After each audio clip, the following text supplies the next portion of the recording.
Sumit Kumar Sharma ji, Germany से। हमारे भाई शर्मा जी को राधा वल्लभ श्री हरिवंश महाराज जी। महाराज जी, नौकरी के कारण शारीरिक रूप से विदेश में रहता हूं, लेकिन मन से आपके ही श्री चरणों एवं वृंदावन धाम में रहने का प्रयास करता हूं।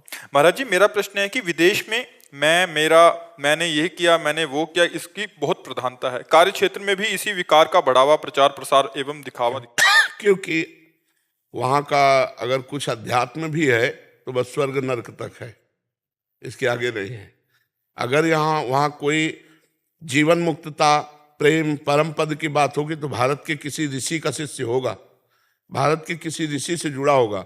नहीं, विश्व में कहीं स्वर्ग नरक से बढ़कर बात नहीं है। जो मोक्ष पदवी है, जो जीवन मुक्तता है, महाप्रेम है, वो भारत के ऋषियों की शोध है।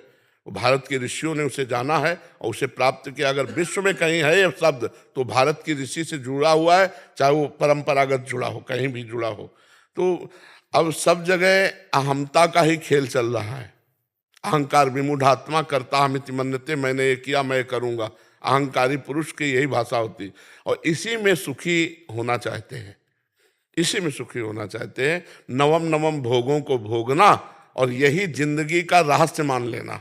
इसके बाद, मरने के बाद सब यही रह जाएगा, फिर तुम्हारा क्या होगा इसकी कोई खबर किसी को नहीं है। इसकी तो अगर जिनको सत्संग है उनको चिंता होने लगी है, नहीं तो जिनको सत्संग नहीं मिला तो बूढ़े हो गए, उसी में फंसे।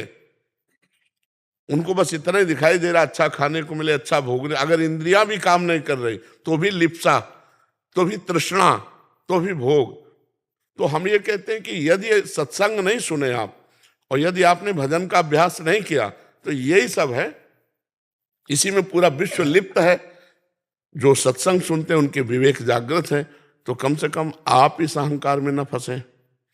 ऐसे बहुत से विदेश में रहते हुए भक्त हैं कि जिनकी